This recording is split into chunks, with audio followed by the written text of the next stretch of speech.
আমরা আজারবাইজানের যে এলাকাটিতে উঠেছি এটি হলো মাসাজির এলাকা। এটি শহরের একটু বাইরে, তবে এটি বাংলাদেশের মতো কিছুটা একদমই নিম্নমানের। আমরা আজকে এটা ছেড়ে চলে যাচ্ছি।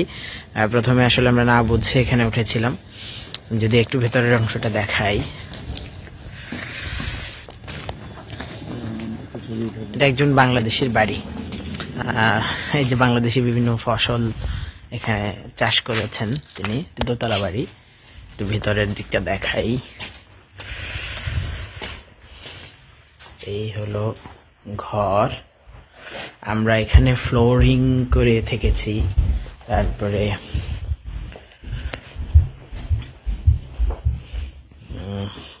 এই যে এখানে ছিলাম আমি।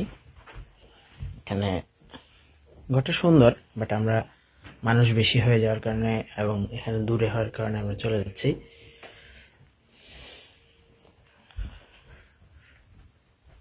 এই ঘরের ভেতরে এবং বাহিরে দুই জায়গার টেম্পারেচারের তফাৎ হলো 3 থেকে 4 ডিগ্রি। ভিতরে 3 থেকে 4 ডিগ্রি কম,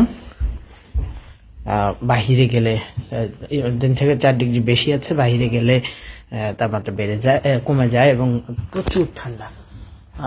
আমি কি অবস্থায় আছি একটু ড্রেসটা দেখাই, হয়তো তাতে বোঝার। ও আমাদের গাড়ি চলে আসছে। Okay sir.